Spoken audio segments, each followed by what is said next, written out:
Okay, so I'm passing the talking stick to Randy. Your floor, please.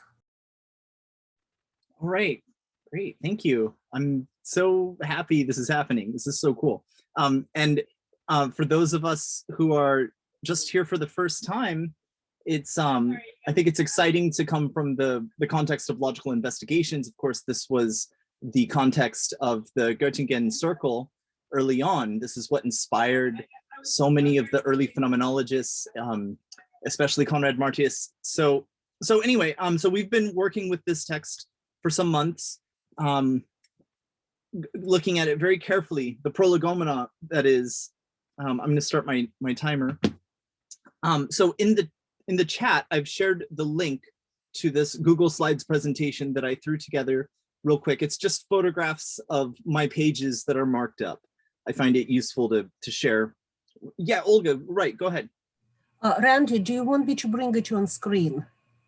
Well, if, maybe I could, if I have the power. Okay.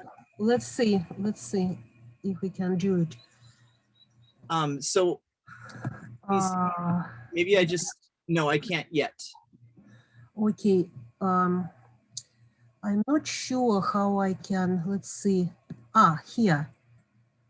I think that you should be able now. Oh yes, now I can. Okay, very good. Okay, cool.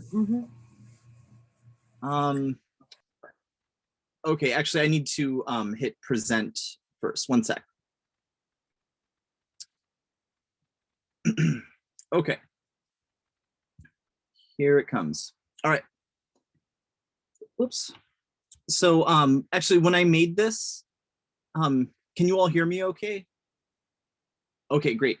So when I made this, I think there was some kind of astronomical things going on. So that's why the beautiful pictures in the background are largely of Pluto. I think they had new pictures of Pluto. And Pluto is a terrific figure to bring in here because I think the alchemical stuff is about it being a symbol of transformation, but Pluto is the outermost sphere, maybe. I mean, in some systems. Anyway, it's just part of it's just incidental. Okay, so anyway, there's Husserl.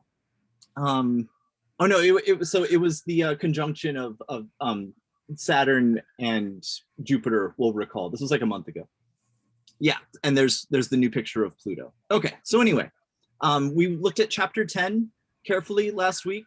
Just to recall here, Husserl is ending his critical treatments. Everything that we've been looking at so far has been a careful look at various forms of reduction, like psychologistic, anthropological, even chemical physical.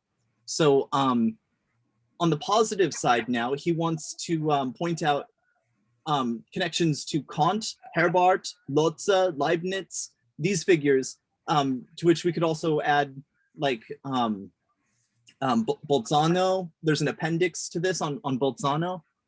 These are figures that Husserl finds he's building on the closest to, and he also has like careful disagreements with them, in matters of the fundamental reduction and the purity of logic that he's going for. But anyway, we looked at this, and I will be mentioning this section 61, the need for epistemological justification of the idea of pure logic. Now, I do want to like keep ballparking and keeping it not too nerdy on the phenomenological side. I want to try to bring the phenomenology, more accessible to everyone, if to the extent that that's at all possible. So there's Earth back there. So this is also, not just about forms and analytic things, analysis, but also about values and not the values that go into knowledge and judgment. So anyway, here's Husserl with his family. So just trying to humanize it a little bit, and then we're gonna get wacky. So there's Husserl all speared out. Okay, so it begins with this topic of the unity of science that he's really building on Bolzano, with the Bolzano's Wissenschaftslehre. And this is a part of a bigger tradition of Wissenschaftslehren, meaning theory of science. Of course, if I'm going to give like a brief presentation, but if anyone wants to jump in, that's totally fine. So I'm just going to share these images. And there's just a few things that I had really prepared to talk about, and it's really just a couple paragraphs, so I think it fits in my remaining 5 minutes. So with the link in the chat, you'll all have access to this anytime. So you all have this presentation.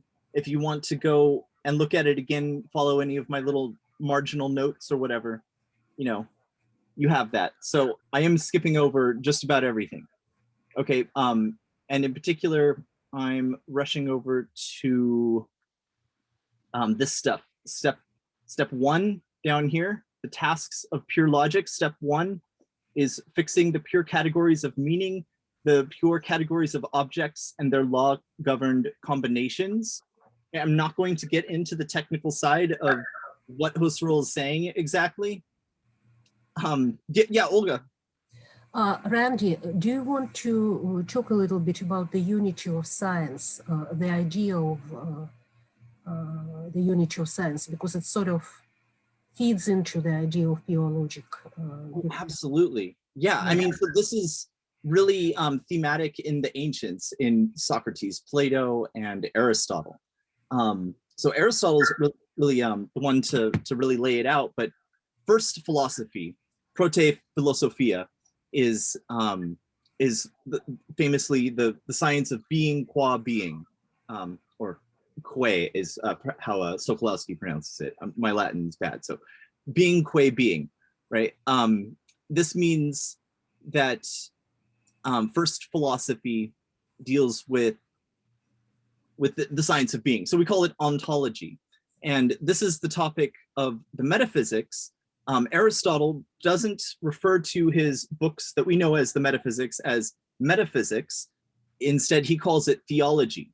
So it's interesting that already with Aristotle, ontology or first philosophy is called theology. And the reason for that is not because it's about Homeric gods or mythological entities like that, but rather it's the kind of God that Socrates is accused of inventing, things like the forms and the good. So for Aristotle, it is the prime mover. And for him, it's also a kind of trans-physical, physical sort of thing that is the outermost sphere. And then in between the sublunary sphere, under which the earthly realm has its reign, above that, and between that and the unmoved mover, the outermost sphere, there's all these other ones. So like Saturn and Venus and all that, those are different spheres concentric with the earthly realm. So the metaphysics has to do with these topics, that don't fit into the physics. It's not Aristotelian physics. And famously, Aristotle is the empiricist dealing with all the topics of the special sciences, and everyone talks about how he's the founder of science or something, and that's terrific. But he was also very much doing theology and metaphysics, things that, is a very different attitude than the dominant attitude in the academy today. So, Conrad-Martius is a very interesting figure in this, because she takes this specific method that Husserl has in logical investigations of purifying logic and getting to the unity of the sciences, to, it's a process of purification that allows us to be able to do metaphysics. I mean, I think that I would like to hear, in a little while, what Rodney and Jim have to say about this, especially. But this can be seen, and it is for Husserl to certain extents, a method in not just epistemology, but of ontological justification of knowledge and values. And can you wind just to page 147 and then 149, if you have them? I skipped the appendix to Bolzano. Okay. All right, that's okay. So. Oh no, wait, here it is, 147. Sorry. Okay, all right. So I just would like to highlight how Husserl gets himself into these thematics. So he discusses these principles, right? Essential and extra essential, that give science a unity. So you started with linking it to Aristotelian metaphysics and the whole of the given, which is reflected in Aristotelian metaphysics. And so from here, from this truth bearing in the world, there emerges the idea of the unity of science. Somehow, actually, as it was discussed in the prolegomena up to this point. And then if we have the page 149, so here he's discussing the question of ideal conditions of the possibility of science or theory in general. So it's not taken, cannot be taken for granted, right? This idea of the possibility of science in general. And then, so from here we proceed to actuality of knowledge. And then from there already emerges the question of logic, which we need to differentiate from the unity of science, evidently. So I just wanted to make this bridge so that we stay a little bit more tethered to the text. Right. I'm passing it to you now. Yeah. So I mean, here's the words that I prepared, and it really has more to do with these tasks. There's 1, 2, and you can check these out some other time, but 3, I want to get to this topic of manifolds, because I feel like that's his like crowning, that's the culmination point for this. Go ahead. Yeah. But it's also about the relation between mathematicians, and because the manifolds is like a mathematical topic, I mean, it's a specifically Husserlian theory of manifolds that he's presenting, especially in like formal and transcendental logic, he says more, and later in what's translated by Claire Ortiz Hill as logic and general theory of science. There's chapter 11 of this is all about that. I was just chatting with her this morning actually about this whole manifold topic because it's so interesting.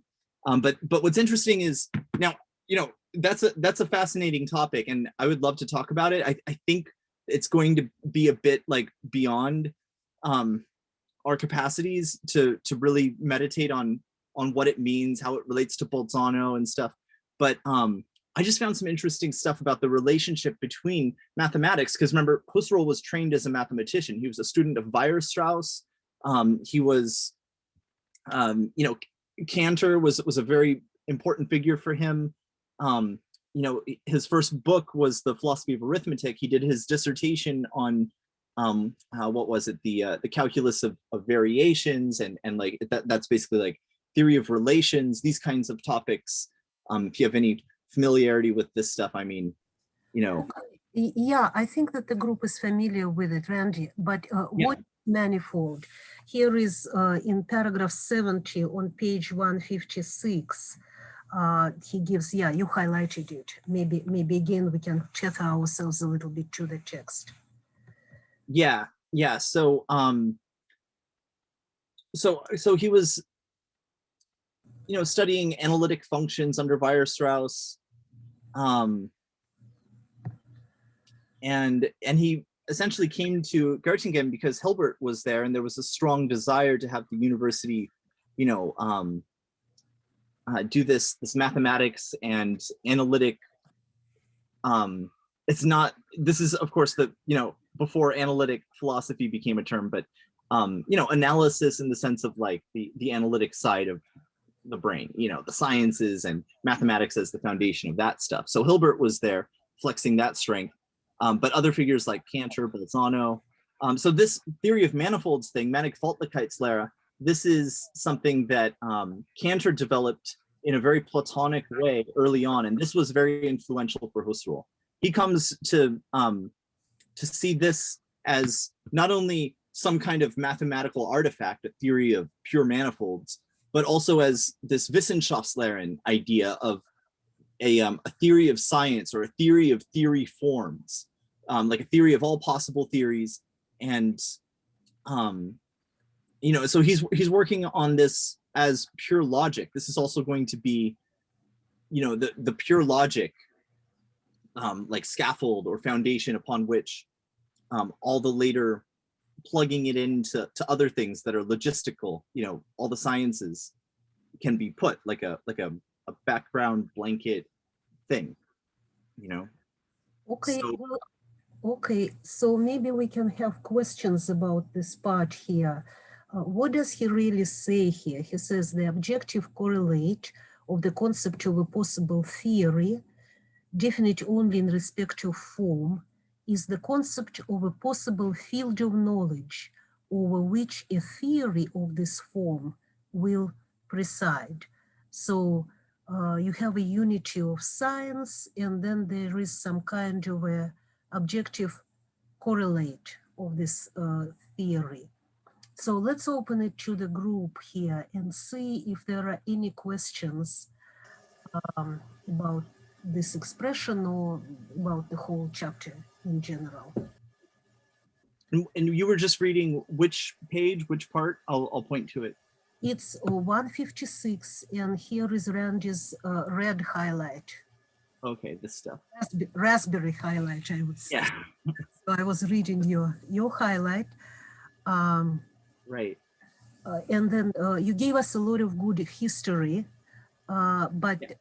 Let's try to go into the concepts themselves now and turn it to the group and see if people have questions, because I do, for example. And, maybe we can discuss it and even get some input from Jim and Rodney. Okay, so the question is, why did you highlight it? Well, first of all, because Husserl did, right? This is italicized. Hopefully the editor followed Husserl's emphasis. But we have, you know, an important statement. And also let's now, you know, I'm not skipping it entirely. I just want to point out this thing, n-dimensional manifolds, generalization. I think that the really important part of what's happening here is that like mid 1800s, people started with, and then Raymond really like formalized it. People started to become very non-Euclidean in a certain respect. In the usual sense, this means going like far out and, you know, through pure arithmetic, you know, theory of the continuum and this theory of pure manifolds, be able to take away the dependence on the tools that we use to think with, you know, the three-dimensional space within which we think, and the mathematician with their, you know, compass and square, you know, pen and paper, because the paper is two-dimensional. So, so are you suggesting that the manifold already presumes some form of reduction? That when we start thinking about the field of knowledge in terms of manifold, we already depart from the natural attitude into some form of reduction or abstraction? yeah, I mean, mathematics like should be operating outside the natural attitude well before Husserl. I mean, that's the whole idea. You know, and then it gets stuck in like the instances of psychologizing the concept of number, for instance. You know, and with the stuff in the mid 1800s, all this non-Euclidean so-called stuff, we find a way of dealing with mathematical forms that are dimensionless, and at the foundation, at the like metaphysical foundation, would be a dimensionlessness, and somehow that like participates in things, and then we leave it to the physicists to tell us how you know, how to use the concepts of the mathematicians, you know. So there's all these different disciplines, all these different sciences, but what Husserl is doing is he's kind of taking the role that Plato held in the academy. This is my opinion, the architecton kai problematic something. He's the distributor of problems, the assigner to the special sciences in the academy to the different individuals like Euclid. Euclid was assigned to do math. You know, all these different disciplines were assigned to do this because the philosopher was doing pure dialectic, going from form to form without hopping down into hypotheses at all, just dealing with the hypothetical foundation. Okay, And so that's what this accomplishes. Can I ask a question? yeah, good. Go ahead, Bill. So I'm glad we're finishing up with what Randy started last week, because I first tried to read Jim's book and didn't quite get to page 50, but I got enough into it to realize that this last chapter in the Prolegomena is a segue to what Jim is talking about with Conrad-Martius.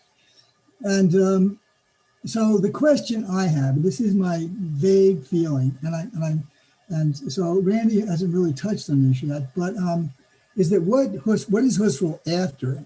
I have a better idea, maybe, of what Herring or Conrad-Martius are after than Husserl is after. But it seems, the way I'm going to say this is that it looks to me like they're, and this is where it gets confusing, is whether what they're after is a necessary human world.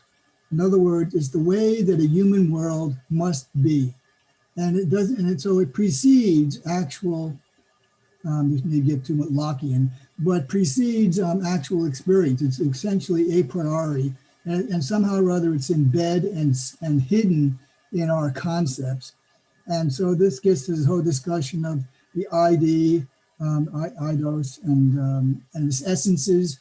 Husserl begins to introduce essences here, and it seems to me that he is still striving for this. What he means by essence is not clear. Jim's long discussion of this, about Herring particularly, tries to get at this understanding and a very nuanced understanding of what essences are and what phenomenologists mean, and perhaps even what Husserl means. So anyway, that's really my question, is if I'm at all right, is that this is what Husserl is after. And so it is a phenomenology, but it's an archaeology of our thinking and what's possible for thinking, if I can use those terms. That was extremely helpful, Bill. That articulated something that I was like trying to grapple with. I just want to say that. And the word I locked onto was eidetic, whether this was she's onto, and therefore what he's onto in this chapter is some kind of eidetic foundation or something like that. And so I'll leave it at that. Mm-hmm. Okay, any more questions or comments on this? If I might ask just a brief question, because I think it will explicate for myself this concept of manifolds, and just sticking to these 2 pages that are the section we're currently on, the quote, the objective correlate of the concept of possible theory is the concept of a possible field of knowledge over which a theory of this form will preside. And then if I skip over to, let's see here, the second paragraph on the next page there. Which one, Evan? 157, maintaining, so starting with the most general idea, again, another italicized there. The most general idea of a theory of manifolds is to be a science which definitely works out the form of the essential types of possible theories or fields of theories and investigates the legal relations with one another. As I understand it, it's something like this theory of manifolds is to function as a science over other what I might call sciences, structured bodies, fields of knowledge. And I'm supposing that's what's entering my brain as he's doing here, is presenting that theory according to this foundation. However, I want to make sure with your closer reading, is there a distinction being drawn between the term field of knowledge as present in the previous page and the use of the term science, which he is presenting according to this theory? Well, if I can step in and just make a footnote to Evan's question and then open it to comments. So first of all, thank you for this, Evan. So up to this point, there was a thorough differentiation in the text between ideality, logic as an instance or layer function, maybe phenomenon within this, some occurrence within the ideality, and facts, and especially the psychological acts of consciousness. So this definitely feeds into the pure theory of manifolds. But I think that it is interesting that the theory of manifolds is linked to natural science, to the real facts, and somehow this vector of realistic orientation of ideal theory needs to be shown somewhere here. And when there is the concept of a possible field of knowledge, or which a theory of this form will preside, this is this raspberry highlight, I'd like to understand the relationship between theory and the objective correlate of this theory. And if to, develop further crude simplification, where are the essences sitting? That's back to Bill. Are the essences the result of synthetic activities of the mind? Do they have ideal character? And to what degree they are in self-evident givenness of things themselves? So is it in the mind or is it in the world? It's possible that this is a good tie-in to the thesis of Conrad-Martius, or her approach, because she does bring in strong elements of Aristotelianism and Thomism, and the idea of a cosmos noetos, and the cosmos aesthetos is the kind of Aristotelian and also like Platonic way of looking at the world, and placing the eidos topos, the topoi, the place of the forms and of the noetic aspect of things, and the noematic content, and the noesis form of stuff. I agree with you. Making a field. Yeah, I agree with you. But for now, or up to now, since we just have Husserl at this point, or his text, what indications can we derive from the prolegomena? Is it okay if I jump in just quickly here, Olga? I was hoping to. As someone who who didn't do the readings for today, and who hasn't read the logical investigations in a while, so allow me to sort of speak plainly and sort of not too technically, and if I make a mistake, someone please point it out. But what seems to be going on here, based on my own notes that I have in the text like Randy does, I think there's a connection between the raspberry highlighted passage and then the little example that he gives at the bottom in the theory of manifolds, for example, plus is defined as such and such and such a thing. So what he seems to be saying here is that in the theory of manifolds, right? So we're moving beyond the sort of Kantian concept where we have to think in terms of Euclidean geometry and Newtonian laws. He's saying we can open that up and, you can build all sorts of different manifolds, all different sorts of systems. You just change the definitions of what the basic logical operators do.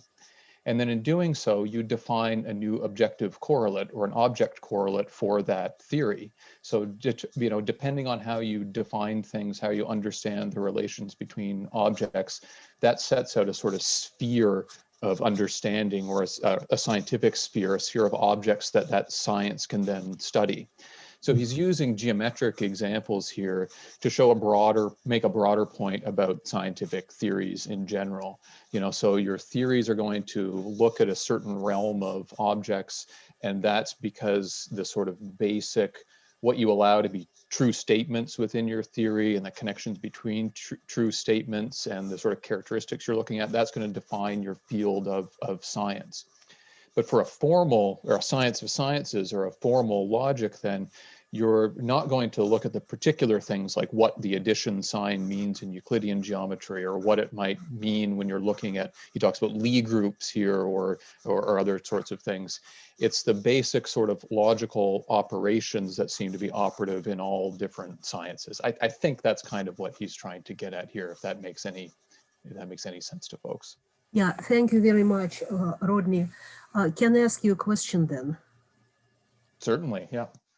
So in terms of connection between the ideal and the real, he doesn't get, or let's say between the theory of science and the real world, he doesn't get beyond the idea of correlation in this chapter. That's right. So the what's going to be real is going to be all of those possible objects that could be correlates of your theory. Mm-hmm. So you're going to kind of define reality in terms of the sort of rules you lay out by your theory, right? And these are ideal, these sorts of, these theoretical laws, or sometimes he calls them something like laws of thought or something like that. They kind of define as these ideal objects what objects of knowledge can be within a field, and we can call that a reality. It is that realm of possible objects that are correlates of what you've defined as sort of possible things as being true or real or what have you. I appreciate it very much. Now, I'd like us to look at paragraph 67, maybe wind it a little bit back, where Husserl talks about the tasks of pure logic.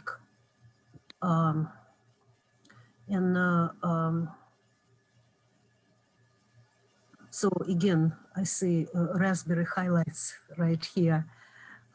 He introduces the idea of three tasks: the pure categories of meaning, the pure categories of objects, and their law-governed combinations. So this is for logic as it operates as the general, let's say, theory or methodology of science, I would say, if I'm correct. So are there any questions about this for anybody?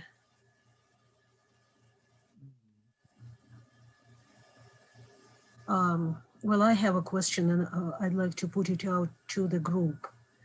So this will be not the categories of psychological operation of the mind.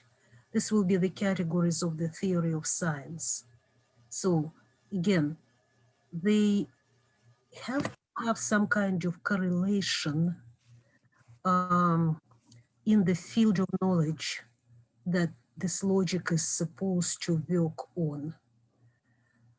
So any ideas of how this came about? I mean, of course, I know the general theory behind it, or theories. So, but I would like to see how it's sitting with the group, and if it is presenting a question for anybody besides myself.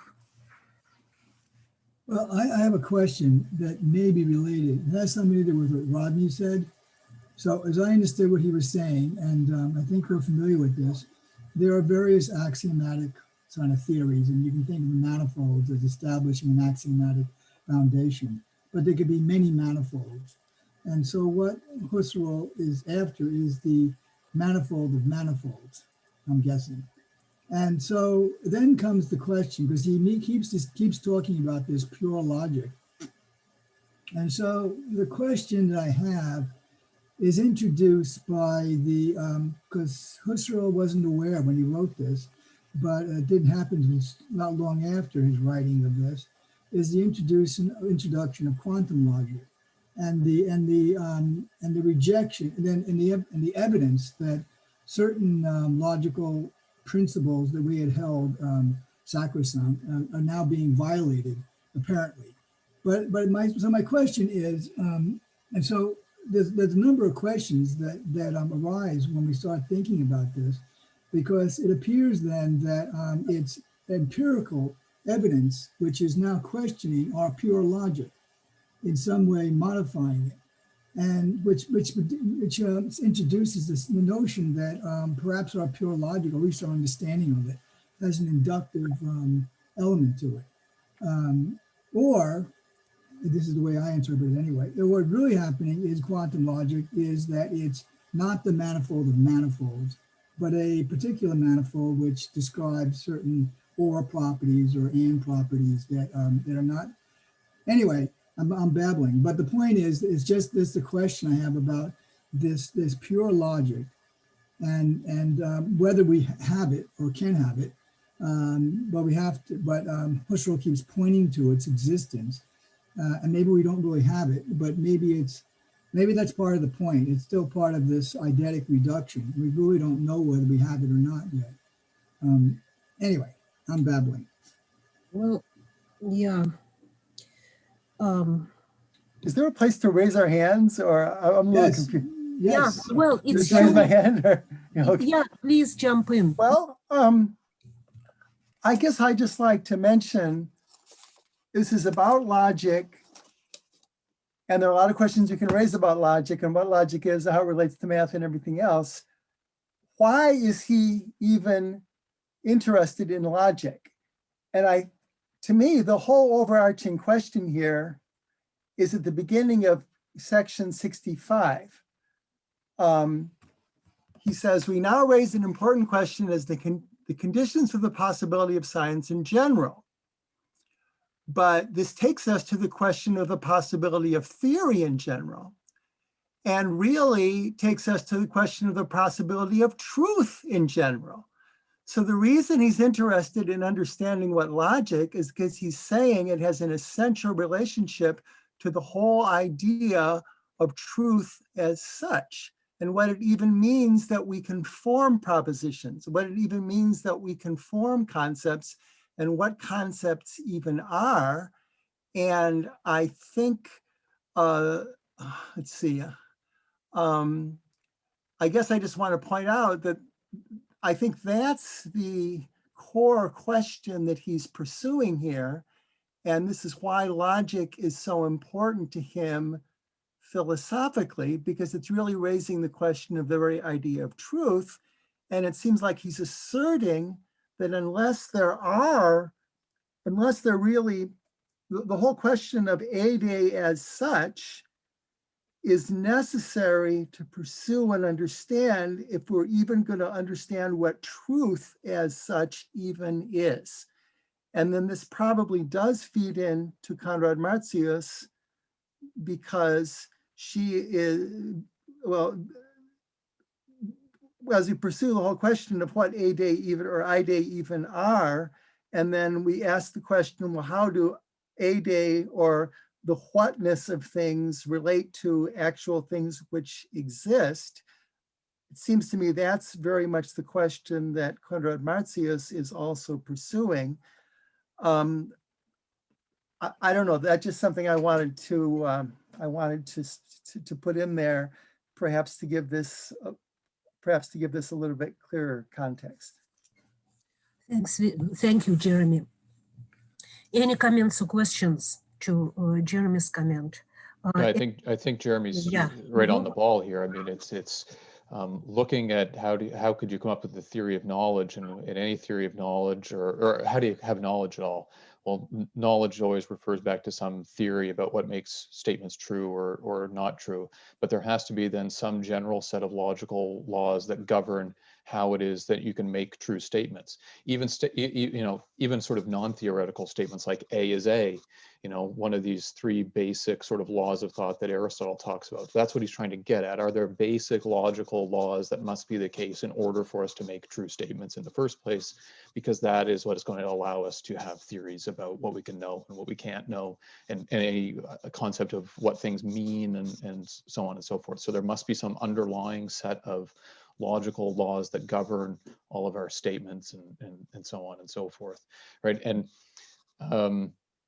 yeah, I think that's the basic idea. So that's why he's going through this process to figure out what are those basic laws. And they're ideal laws, is what he's going to try and explain. They're not empirical facts. They're not something that's derived from the world. They're not a result of our mind. We've already read the parts in the text, or you have, about his arguments against psychologism. So these aren't just, when we're talking about laws of thought here, they're not psychological laws or something, but they're not just laws we view in the world, but they're actual, real, ideal laws that govern the possibility of theory and science and knowledge and truth and so on and so forth. So what are those, and how do we figure them out? Yeah. So that seems to be what's going on here in the prolegomena. Yeah. Evan, was there a question or comment?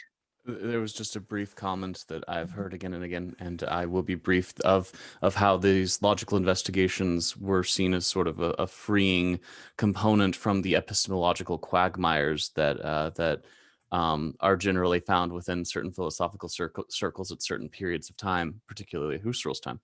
And I can certainly see that the qualities of looking at the things in and of themselves, and this theory of looking for a way of appreciating manifolds through, as Rodney said, different parameters of investigation, and understanding the theory by looking linguistically at having an essence of a term like proposition is a very potent concoction for the beginning of finding a new science.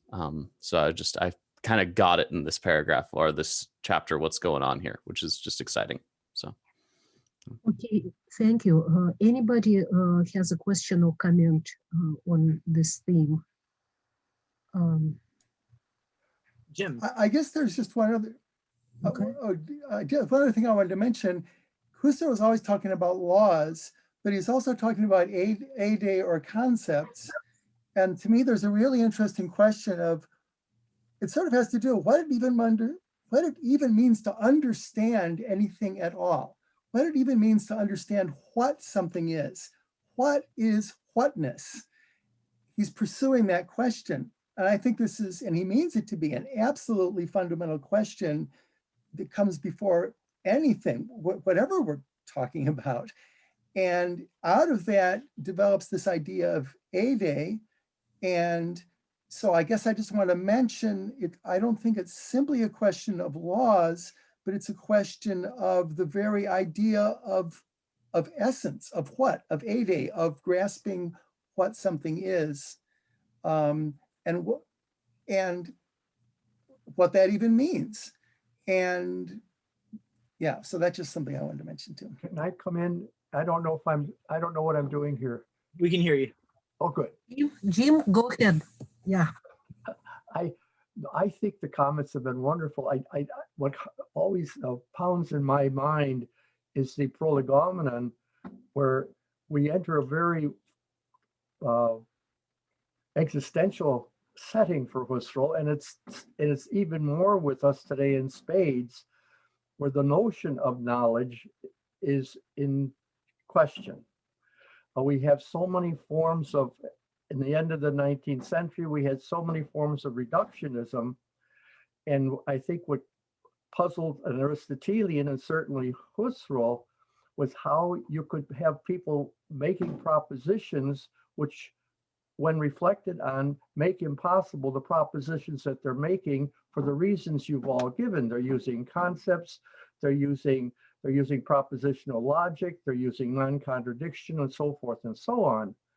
And it occurs to him in wrestling with this whole issue of psychologism, which is a general term, by the way, for brain science, for a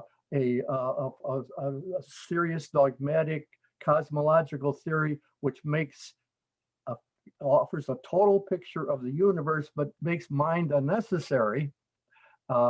and in fact even writes in such a way that the very concept of mind doesn't make any sense. But here we have, I think, in this, with this whole notion of a pure science, a question of what that you've all been raising. He's trying to say that we can't open our mouths and speak unless we commit ourselves. And this is what I think the whole eidetics issue, the discussions are about. Unless we commit ourselves to a fairly Platonic universe of interrelating necessities. That's all. Oops, did I do something wrong? No, that was me. I'm just reading us to the first page of chapter 11, this objective or ideal interconnection, you know, ideal validities. Like this is the Geltung and the Platonic Geltungsphäre of Lotze that so inspired him. You know, there's this interconnection, and there's an intuition of interconnection in Husserl's method, but more than interconnection, it's also just this ideal of objectivity. So there's like a transcendental idealism, but it's a transcendental idealism oriented to keeping it real, you know, about objectivity and truth, and then deriving understanding of like what understanding is and value and knowledge and stuff, you know, and then out of that core, then we can build our sciences, and then we can have authentic, genuine science, fully justified epistemologically and metaphysically. And when he calls it logic, to respond real quick to what Jeremy was saying, you know, he's got all these like mathematical projects of building a formal ontology on the structure of apophatic logic, you know, and this kind of stuff, and then these scientific projects like a pure noetics, and of course, you know, phenomenology, like these are all intimately connected, but the whole project of Husserl's thought is to get at this purity of the pure logic and of the pure, you know, truth, and that is going to entail metaphysics. But when he uses the word logic, it doesn't just mean the like propositional sentential logic that has all of its issues in philosophy of mathematics with like, you know, whether Frege and Russell are handling the paradox issue well, and all of these kinds of things, whether there is completeness of a manifold in Husserl and how Gödel, you know, bears on that, and all of these topics that are more mathematical. Logic isn't just, you know, mathematical science or even philosophical logic. There's this transcendental philosophical logic. And I think that's what Husserl is really trying to get at with this idea of logic. And he uses the word logos, which then gets translated as reason, but then there's logos, and then there's nous, and there's all these like gods that are being evoked. That's important. Randy, where is logos? Can you point in translation, or do we have enough knowledge now in the group to find this translation? I can't remember what she was saying exactly. She told me this a couple times now, but Claire Ortiz Hill, Sister Hill, this is Husserl's, one of his later books on logic, and this is also one of his later reflections on theory of manifolds. So anyone who really got into the theory of manifolds would want to check out chapter 11 of this book, Logic and General Theory of Science, translated by Claire Ortiz Hill.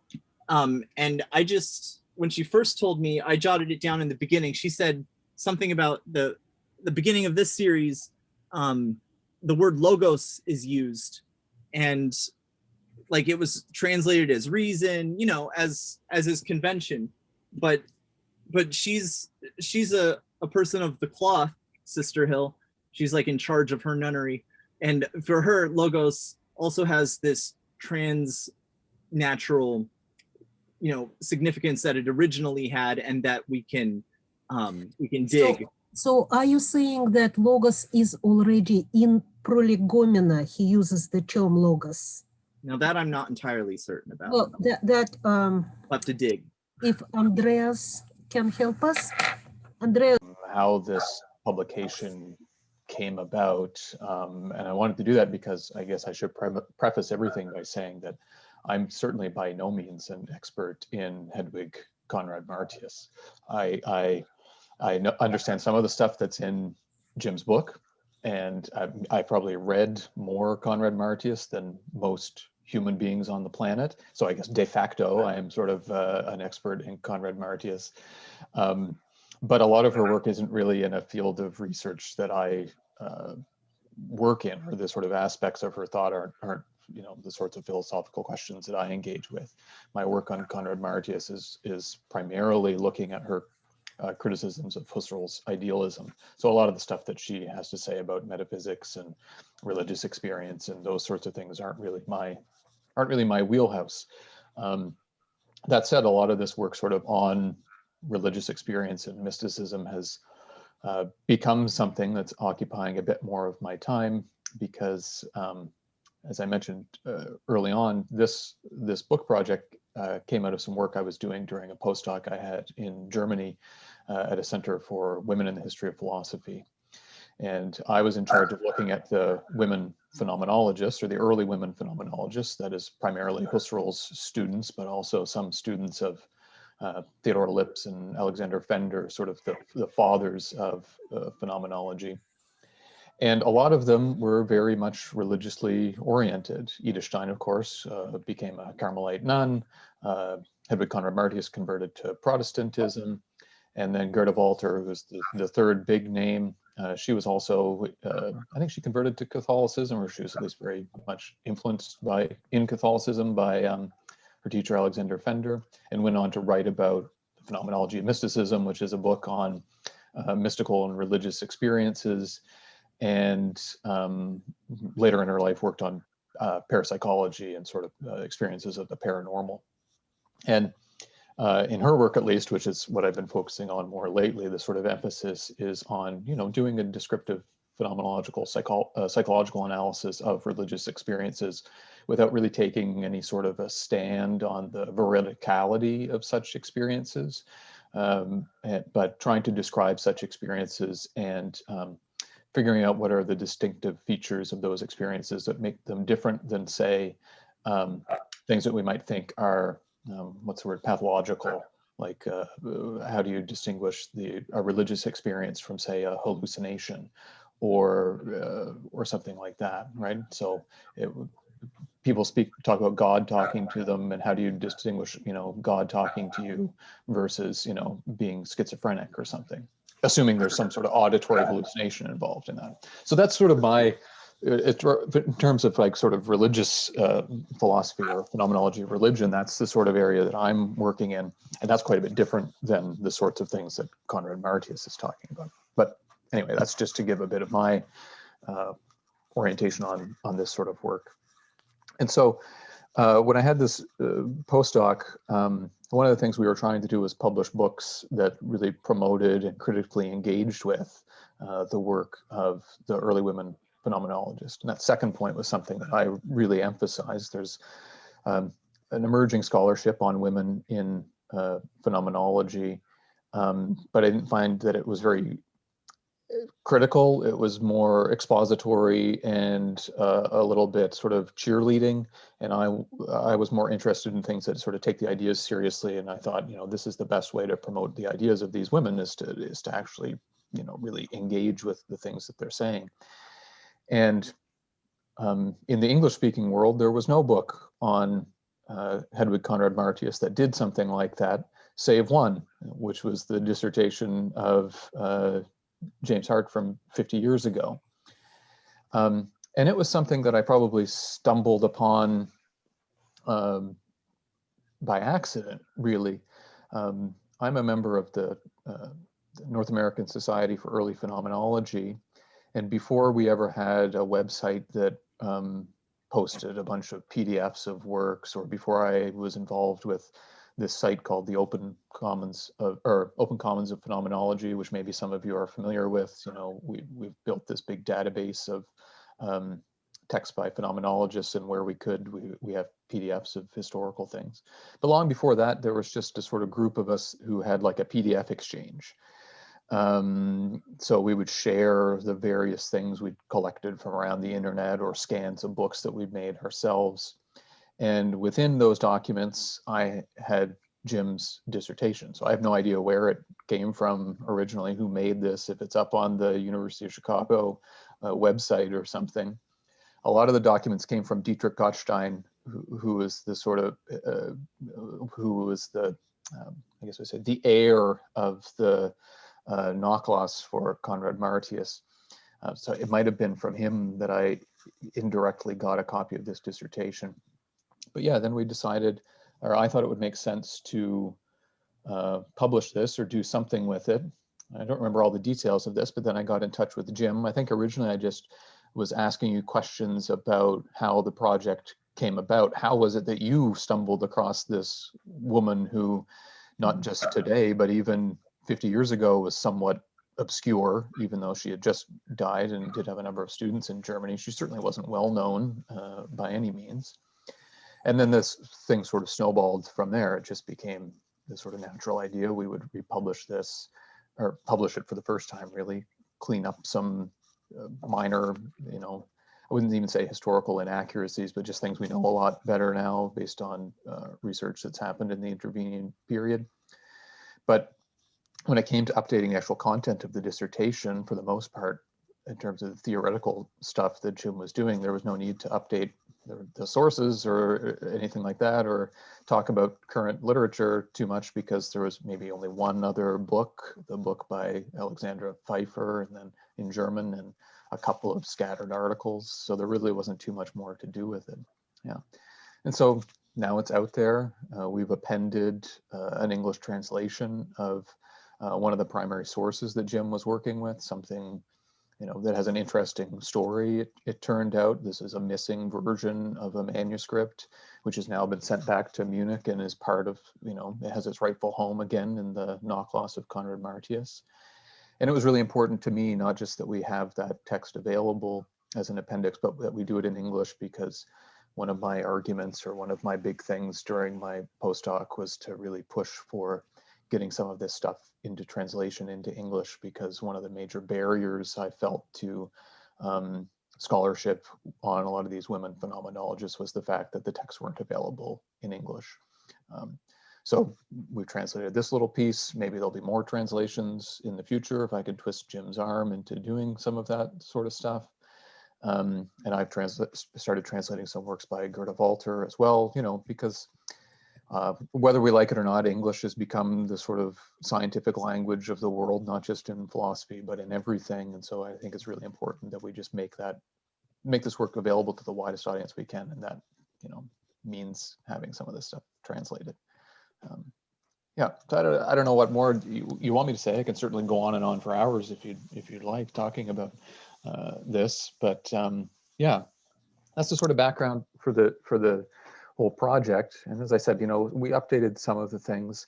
The first chapter is really the only part that I contributed much to, just using some of my knowledge about the early phenomenological movement to sort of update a few of the little points about Conrad-Martius's life. So hopefully those are interesting, or people found that sort of thing interesting at the beginning of the book. Yeah. Thank you, Rodney. I have one comment and a question. Do you know the work of Francesco Alfieri? Jim may know him. I'll type his name in the chat.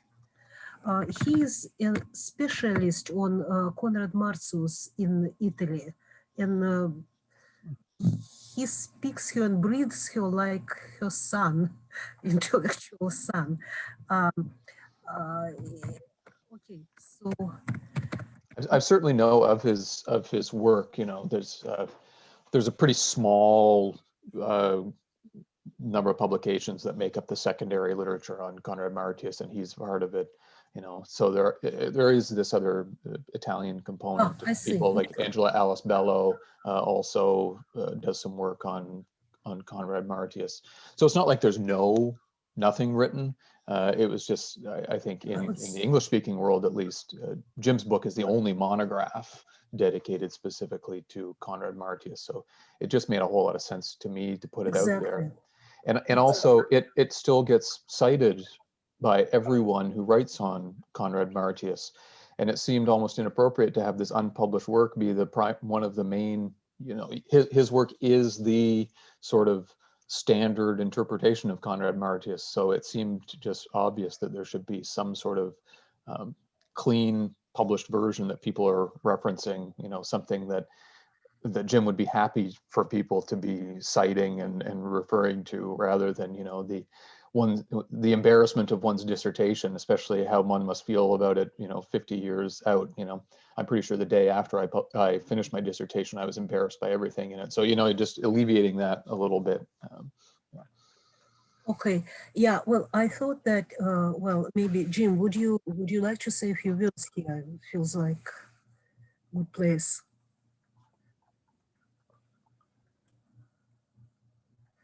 Unmute your mic, this icon, yeah, down on the left. Does that help? Here you are, yeah. Okay. Okay. What was your question of? The question gets into Herring's interpretation of essences, but maybe at the text itself. I'm sorry, you're dealing with an old man. I still didn't hear you. Can't hear me? No? Okay, how about this? I think she's frozen. Does that mean that I do something wrong? You're No, good. You're fantastic. Yeah. There, she's back. She's back. Okay, okay, great. Okay. Would you repeat Right. your question, Olga, please? Jim, okay, my internet is again frozen. I hope you can hear me. Yeah, that's I can hear you. still not better. Okay, so I'll repeat the question. The question was regarding Herring's interpretations of Husserl's concept of essences. Ah. I think, yeah. Okay, I see that internet is coming back. I'm really glad. Yeah, you know, what it seems to me happening is that the recent interpretations of metaphysical vector in Husserl general, for example, interpretations by Zahavi, emphasize realistic aspect of it much more than it was emphasized in the early readings of Husserl's Phenomenology, and specifically in Herring. It's like the meaning of reduction became much more fluid with contemporary readings than it was when people just had phenomenology fresh, logical investigations fresh, and started working off it. Mm-hmm. I came to this, you know, I read Herring's dissertation, but I never paid attention to that aspect.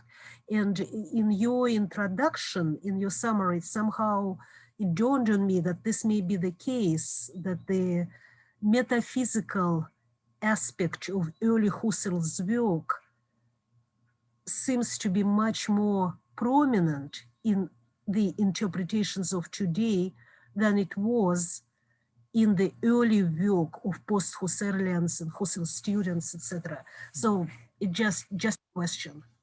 Okay, let me try and repeat the question so that my own sense is precisely that the early Husserl was where we looked for a kind of essentialism and a kind of endorsement of a metaphysics tied to a grounding of ideal objects, and the work of phenomenology itself, in terms of a focus on, to use the language I'm at home with now, the intricacies of the manifestation of the world. This was kind of any metaphysical implications were discouraged and held in abeyance. And so when one and Dan Zahavi's, I'm a little cold on this, but if I recall, when he talks about metaphysics in Husserl, it's primarily a mind-body question. Am I right on that? The question of being, for example, I don't really think Dan wrestles with. I don't think he wrestles so much either with, which I think is much more important. And some of you know that I'm very much interested in Louis Lavelle now. But when you listen to Husserl's notion of the transcendental ego, and it's being practically the other side of being. In other words, that it has an absoluteness, a comprehensiveness, and the basic thesis, which put in Sokolovsky's terms, that there is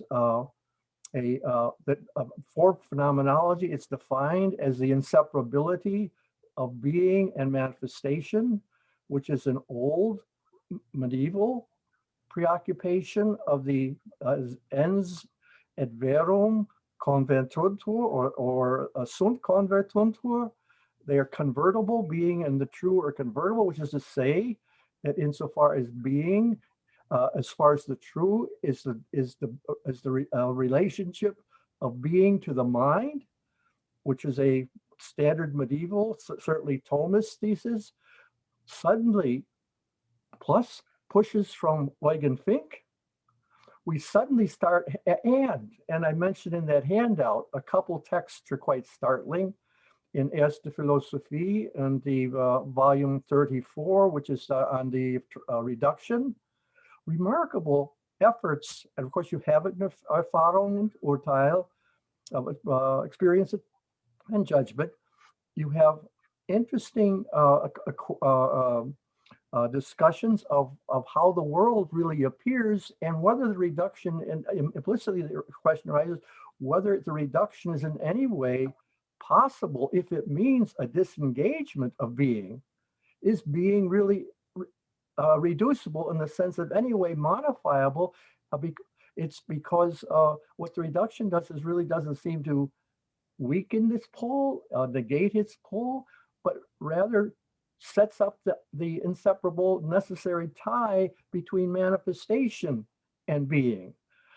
And when you start thinking of how Husserl then talks about the transcendental ego in terms of, and this is a problem which I think is key for me for the problem of metaphysics. I don't know how long you want me to go on about this, because I like to talk about this, but a key problem within Husserlians today, which I don't think is settled by any means, is in what sense the transcendental I is a function of what comes to be called something like inner time consciousness, or in what sense the transcendental ego is transcendent to that flow, that primal flux, which is not pretemporal.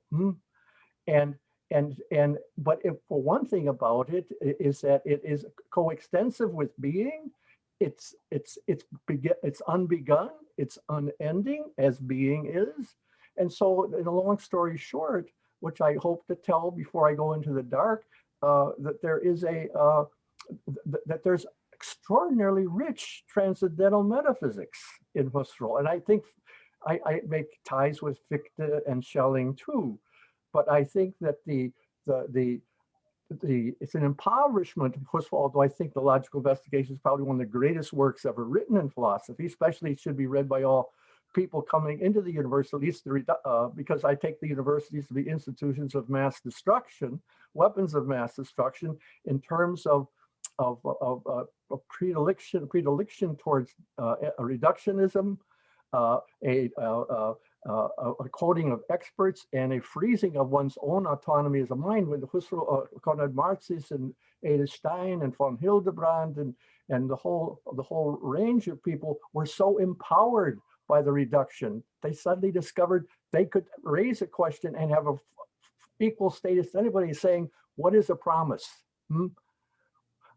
What is violence? and that there was this empowering that we had access to essences. And if we didn't see what the experts said, it didn't count. Experts were not important. So that the prolegomena to the logical investigations is an empowering of a humanities education, of a liberal arts education. And I think that's terribly important, you know, but that's off the table right now. But the point is that, yes, it's an impoverishment of the legacy of Husserl to think of his sole metaphysical contribution to be the logical investigations, which is an enormous contribution. But I think it's much richer than that, you know, by securing the inseparable being of the inseparability of being and manifestation, because he is interested in the issue of being. He sees most of what everybody has seen about being, and it tends to be collapsed to world for him sometimes as a substrate of all predication, the medium, the luminous field within which everything comes to be manifest and so forth. Very Heideggerian themes are in Husserl, obviously, but they're not from Heidegger. Heidegger gets them from him. Okay, that's enough. Thank you very much. What I would like to suggest to the group is that we bring on screen Jim's handout and go through it very slowly, maybe step by step, taking advantage of Jim being here together with his handout so that we can ask questions. It's a little bit of a brainstorming process because nobody saw, except for myself who got it right before the meeting, nobody saw this handout yet. But I think that it's extremely interesting and useful if we take a look at it with Jim being here. Another alternative is, of course, to turn to the text and start working with the text of Jim's introduction in Conrad-Martius' book. So how do you feel? Shall we do handout or do you want the text? It's up to you folks. I'm delighted and honored to be here, and so whatever you'd like to do. I think that I haven't done justice to Conrad-Martius' critique of Husserl, but I mention it and I sketch it, but we can talk about my inadequacies and what did I do? Oh, there it is. Okay. Yeah. Well, I just read the non-verbals on screen, and in response brought up your postscript. Can you see it, Jim? Yes, wonderful. Okay. Sorry for that. So one of the things that we can do is, I think, if I start moving it slowly like this, you can give your comments to A, B, C, etc. And everybody can take them in and then ask questions down the road. When I have this view, my capacity to see the raised hand is a little bit limited, so you'll have to be persistent in asking a question. Will it be okay with you, Jim? Sorry? Will it be okay with you to go through the items? Yes, that's fine. That's fine. Yeah, and then if someone gets a question, try to get my attention so that I can transfer the mic to you. Okay. Okay, so then Jim. We start there with the 1A? Yes, exactly. Okay, very good. Well, that's I think a neglected essay, Rodney. I don't know what you think about, but I think it's, and I misspelled Phenomenology, but mistyped it. But it's her effort to bring together kind of a not an Augustinian retractatio, not a retreatment, not a retraction, but a straightening out, where she confesses that towards the end there, that she didn't think that she and her contemporary Göttingen, Münchner, Phenomenologischer Kreis, Phenomenological Circle, really did grasp what the master was up to. I mean, it wasn't by any means a retraction, the sense that she it was no longer Conrad-Martius, the author of the Realontologie and so forth. It was, but there was nuances that she saw, and some of them we were kind of referring to with when we raised the question of the logos, but the question that she felt that what Husserl was up to. And primarily up to, even though she didn't know, I'm thinking she didn't know, say obviously the lectures on the late reductions on the Bernauer manuscripts and the C manuscripts and the essay, the essays collected in the book on the reduction. She didn't know all of that whole new world of phenomenological analysis. But she had at least an inkling, a strong inkling that the same logos which she felt the realist circle was uncovering in its regional ontologies and essence analyses was also necessarily being uncovered by Husserl in terms of the depth of the transcendental agents of manifestation. Because if mind is capable, in Aristotle's sense, quota modo omnia, it's capable of everything. And this is a theme that I think that in the Grenzfragen,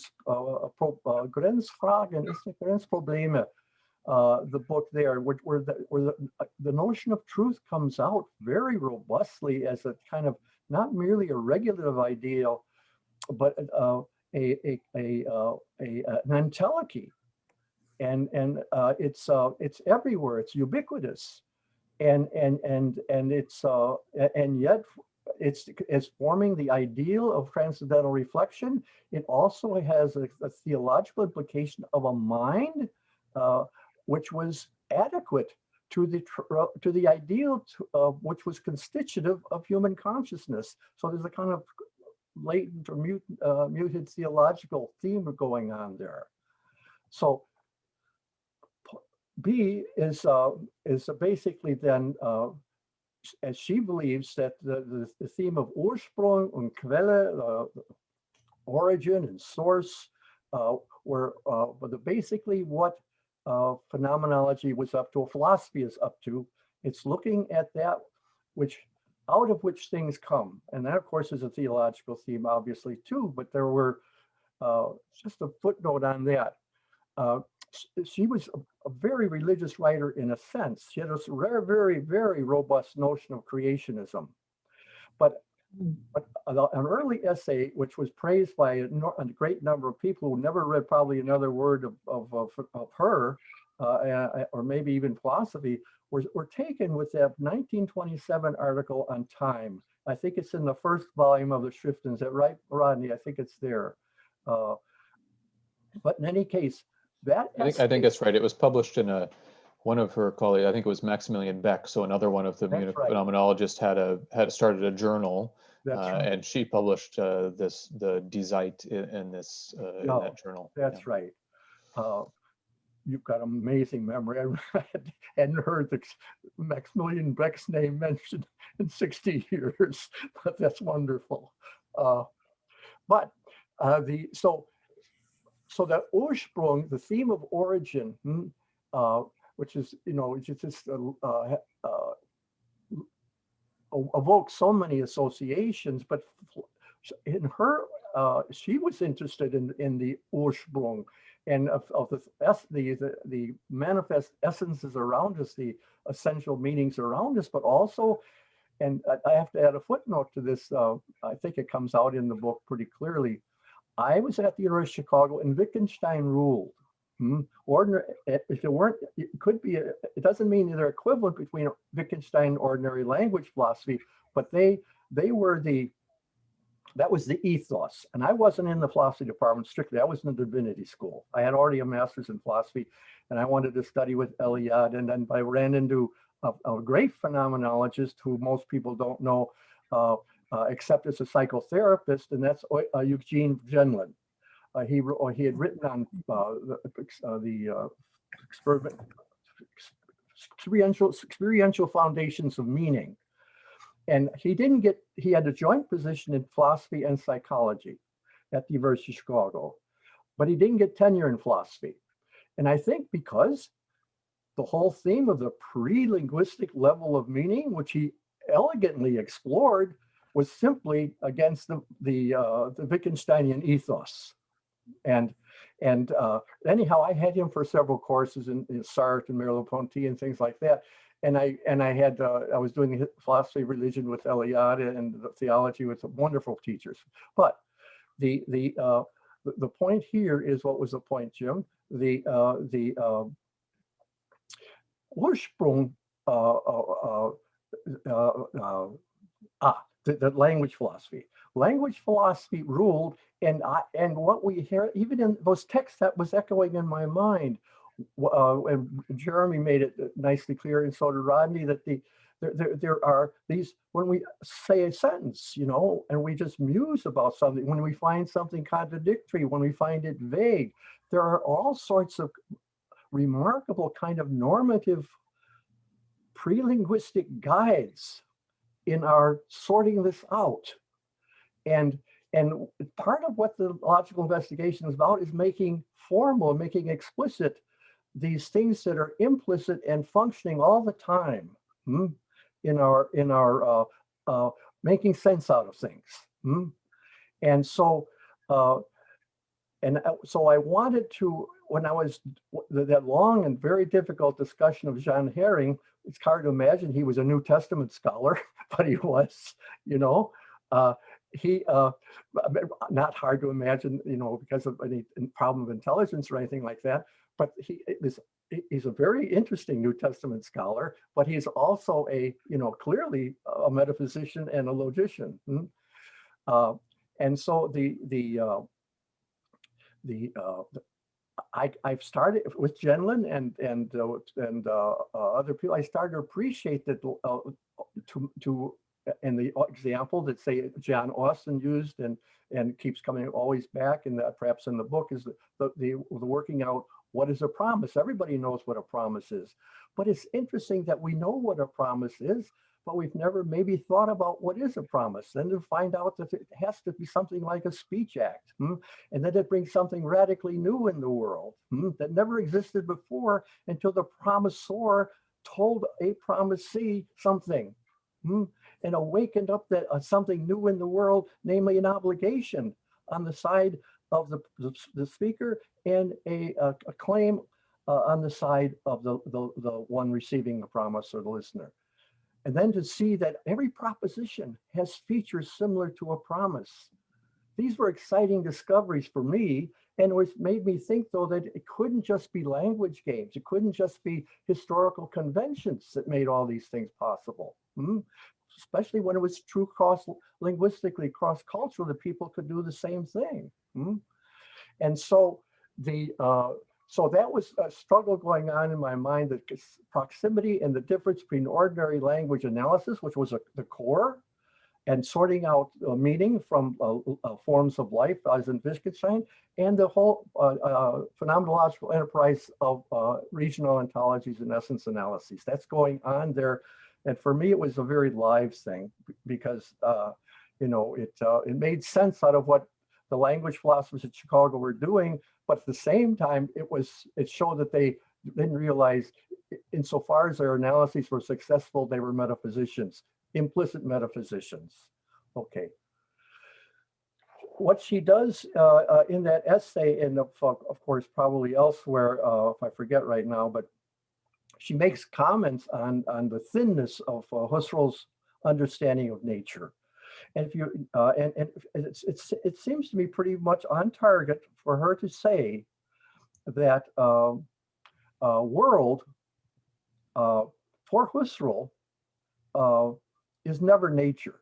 Now there are some in the ideas too. There are some analyses of bodies, and other places are analyses of instinct, and the monadology gets as close as possible. I don't think she was familiar with Husserl's Leibnizianism here. But and it's too bad. That would have been interesting. But for the most part, nature gets reduced to world, and world already, of course, is a intersubjectively constituted. You know, it's a life world already layered with meanings and so forth. And nature is for him a substrate. Typically, in Erfahrung and experience and judgment, nature comes up as a determinable substrate upon which objective spirit builds, you know, and all the meaning layers build. But nature as something more, which is what she was, of course, interested in. That doesn't ever surface in very much in Husserl. And so, but that being said, the realm of so what she discovers in what the Selbstaufbau de Natur is about, as well as the books on time and space, is to uncover. She has some, I think it's in volume 2 of the Schriften zur Philosophie, her collected writings, which Ave Lallemand collected, volume 2. There's a wonderful essay on potentiality, the layers of kinds of potentiality. If it's a phenomenological eidetic analysis of the whole notion of potentiality, it's just marvelous. And that functions in her treatment of the of nature. You know, for example, when you talk about someone being killed by an avalanche of snow in the Alps,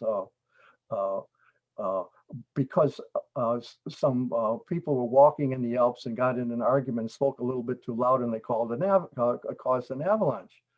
Well, what sense did they cause that? You know, that requires, in what sense was the snow the cause, and what sense the levels of potentiality are in play here, and not least of which, of course, for understanding nature for her is it's soaked with meaning. It's soaked with essential meanings, just as our perception and conversation is. And some of them seem to have a status of being existing in themselves and being resting in themselves and not having any other meaning upon which they depend. And that's part of the Hering analysis. It's got very Platonic position.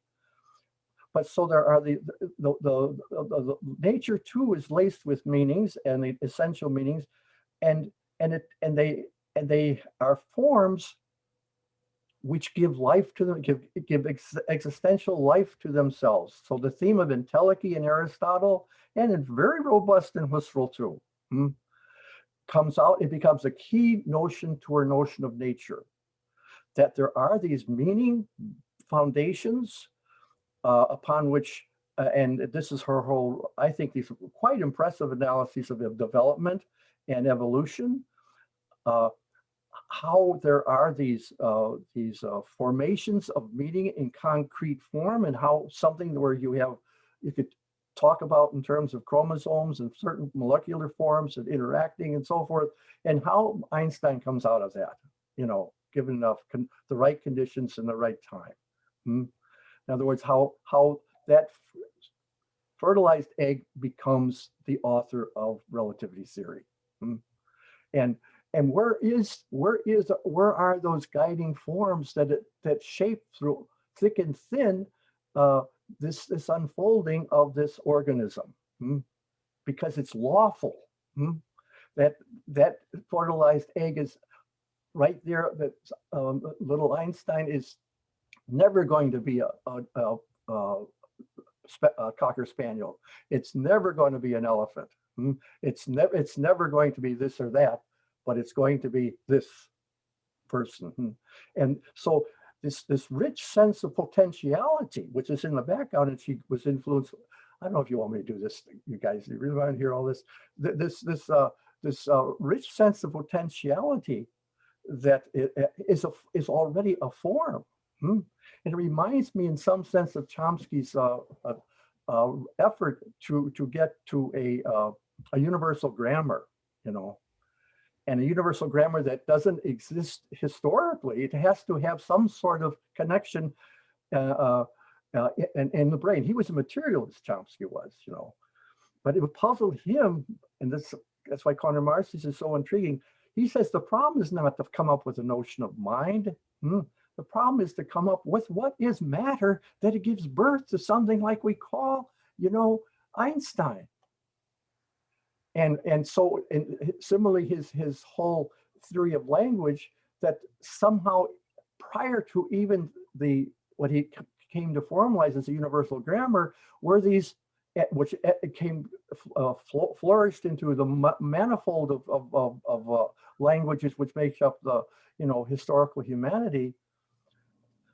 Where does this exist? How does this exist? And that's the struggle that she has with her whole notion of nature as being rooted. What she calls the finished world of our experience is rooted in levels of potentiality, which she calls entelechies, which are in fact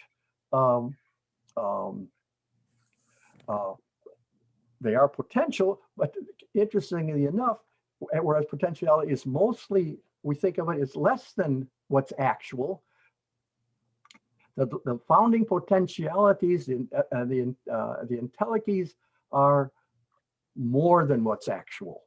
And that was for me important, as I say, finding out for working with Eliade, and do you all know who Eliade is? He's a great historian of religion and philosopher of religion. I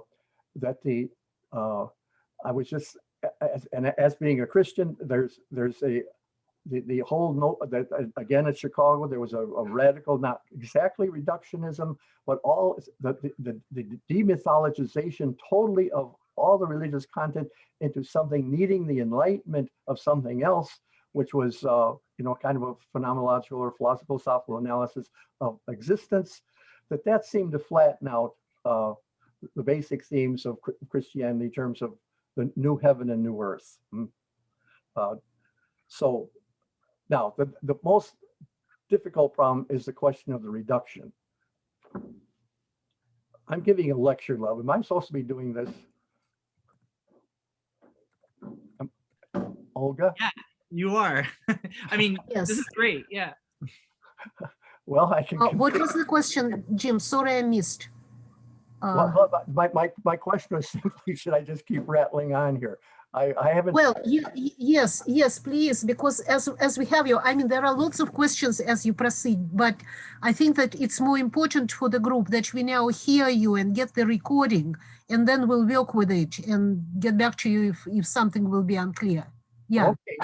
Yeah, just keep going. Since I have the mic for a moment, I was wondering, how is your time? Because we are approaching the end of our stretch, but on the other hand, we can extend the time a little bit since Jim is here. Well, it's whatever you'd like. I can come back some other time too. That's the other thing.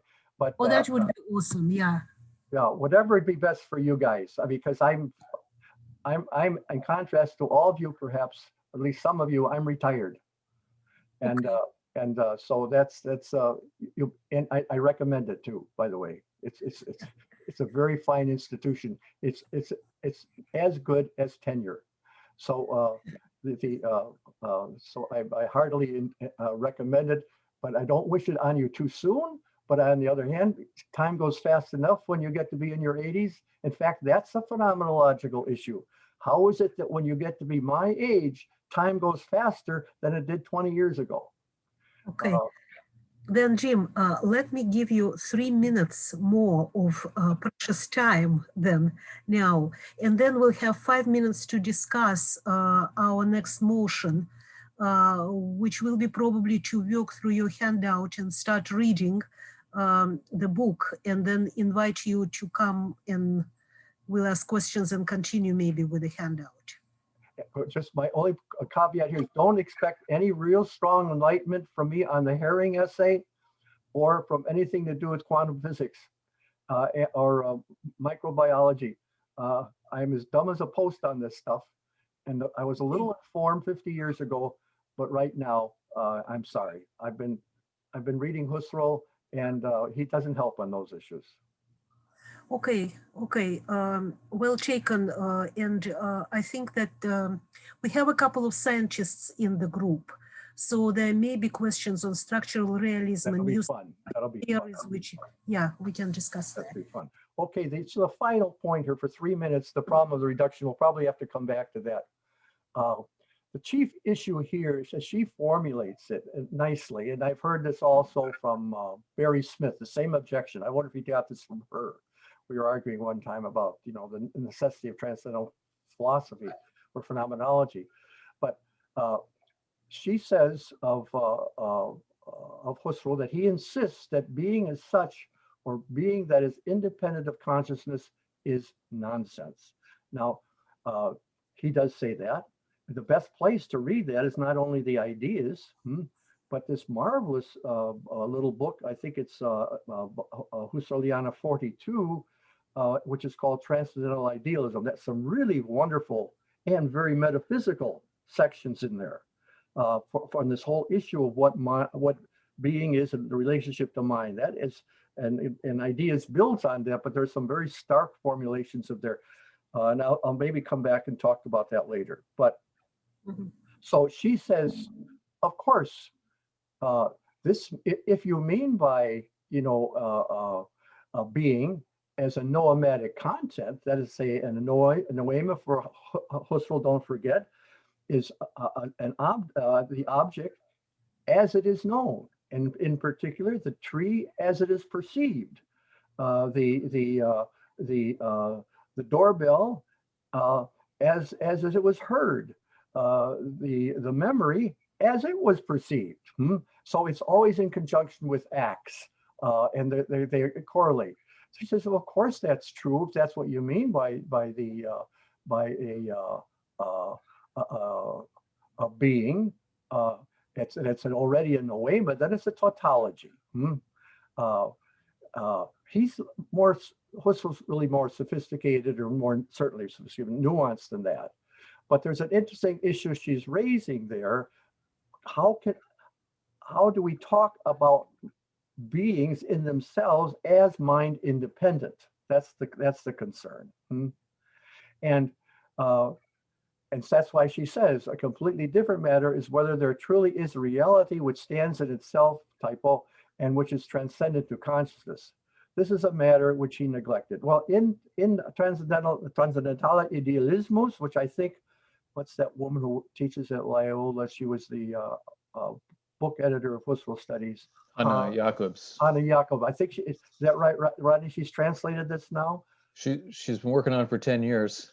Because I asked Ulrich Melle to translate this when I discovered it, and he said someone else already is translating it. So yeah, I offered to translate it when I was working at the Husserl archives, there but you go. Hannah had already called it. So okay, well, you would have done a better job. You both would have done a better job. In any case, this is a key issue because the robust thesis of, I take it, of Husserl is that, you know, to talk about anything or to refer to anything is already mind implying. And when we talk about the Big Bang, you know, which by definition there was no mind on the scene, still we're talking about it only through the whole not phenomena, but the whole scientific community of physicists. But it's defined as so that nature becomes, and this is an interesting topic for me, nature becomes increasingly defined by modern physicists and cosmology as utterly mind indifferent. And I'm not sure that works. But at any rate, she says this is a matter which Husserl neglected. It isn't true for the discussions, as you'll see in if you were to look at in volume 42, because he talks about that, you know, in what sense we meaningfully talk about mind independent beings, which we must. And now the next step she takes then in this essay, and it's, you know, it's the basic theme of her whole philosophy, is that we have a sense of reality. In fact, we have a distinctive sense of reality as the really real. I'll just say this now because I don't think I'll be able to say this. I'll just say, I'll give you an example. Imagine you were in class and teaching, and then someone were to say to you, there's a lion in the hallway. A lion's in the hallway, you know. And of course, your first reaction might be bullshit, or you know, what? So you go look in the hallway and you see a lion. So the way the lion is present to you with that report of the lion in the hallway through that empty intention and Husserlianese is one thing. It's there as proposed for your belief. You go into the hallway and the lion is there growling at you. So there, it's leibhaftig.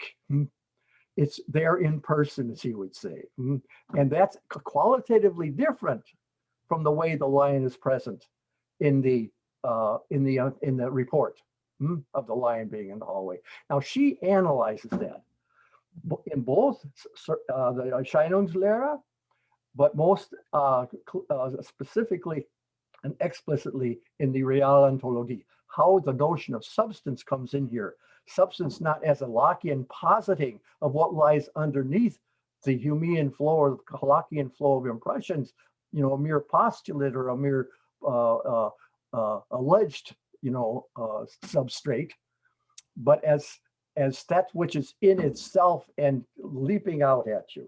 That's how she sees substance. You know, it's there in its reality as the foundation for those appearings, and there's no question about the appearings needing an underlying reality.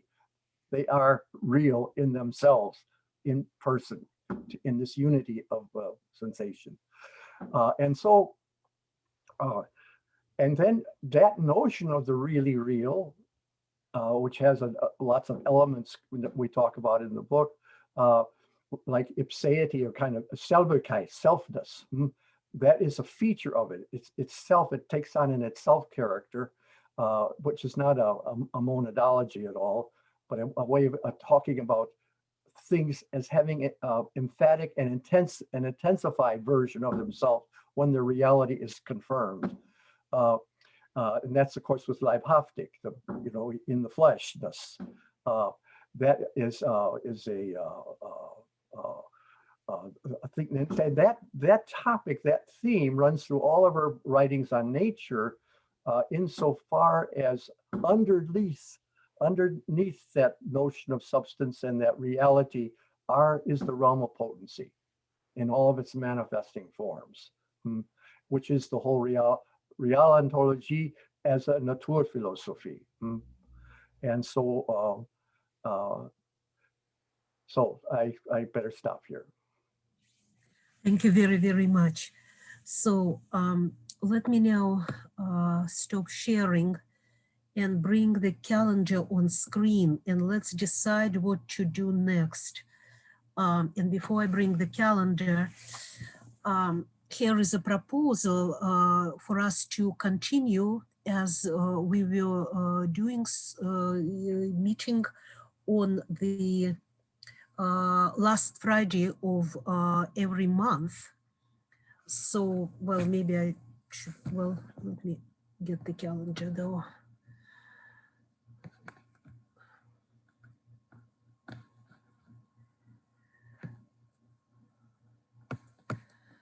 So this will be March 26th for us. The month, March 26th. The question first for Jim and Rodney. Would you be interested, will it be possible for you to join us for future discussions of the book? I I'm very, very grateful for both of your presence today, and also realizing how difficult it is to allocate this time. Sure. Yeah. And I don't want to, I will not be disappointed. I won't speak for Rodney on this at all. I love doing this, but if you guys have your own agendas, and I will have things to do, really, and I'll be happy to go back to my routine of what I'm doing. But if I'd be happy to, if you would be interested in this. But if you're not interested, that's fine. Believe me, it's fine. Jim, I think I will talk to the overall opinion of the group, if I may, that it would be really splendid to have your presence, because the group consists of people with very different backgrounds. Some of us had classes in philosophy, some of us studied philosophy, some even taught philosophy, but it's very different level of preparedness and very different backgrounds. So what we do, we really go through the text, trying to stay with the text very closely, so that we can understand what the text de facto means. And so having a possibility to dialogue with you would be an immense advantage. And at some point, we can challenge your position as well. Oh, well, I'm not sure I'm able to handle that. Yeah. And so, Ronnie, I want to extend the invitation, because, this can be maybe even useful to have this kind of a forum. No, I'm happy to, especially because we're getting into or I think Jim's starting to talk about the sort of fundamental aspect of Conrad-Martius' thought here, this notion of real reality. And I think maybe I had not been so fair to her in some of my interpretations that I've had of this.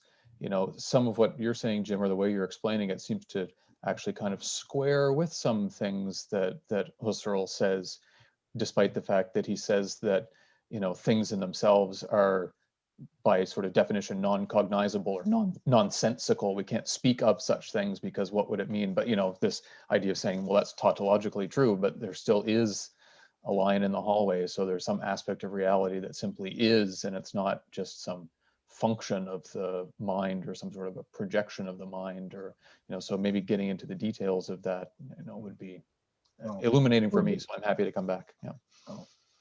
Okay.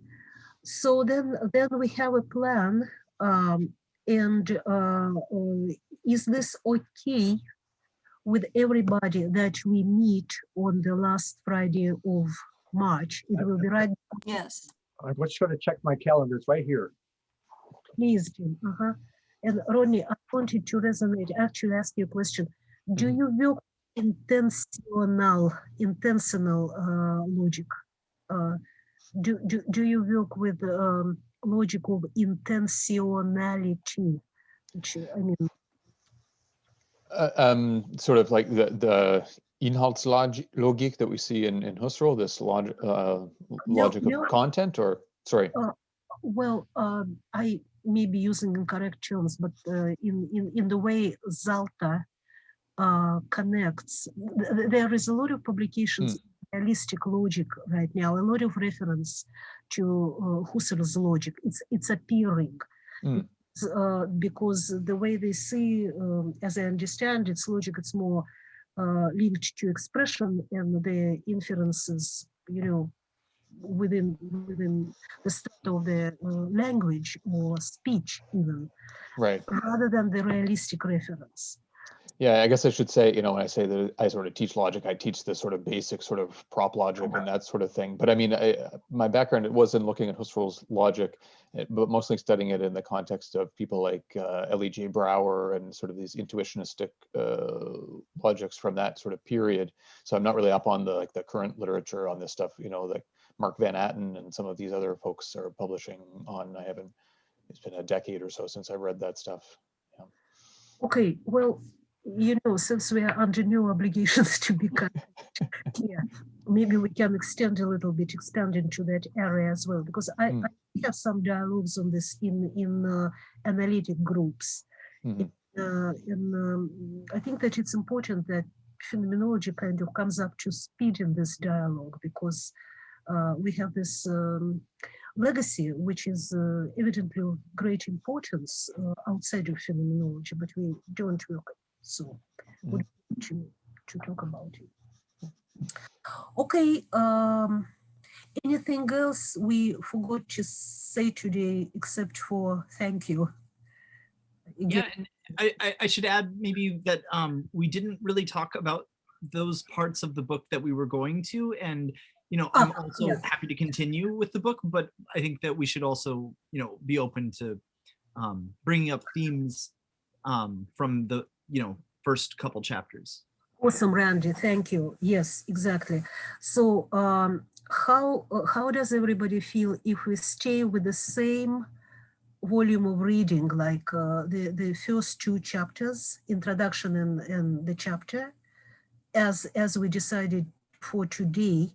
But in addition to this, we will have Jim's handout.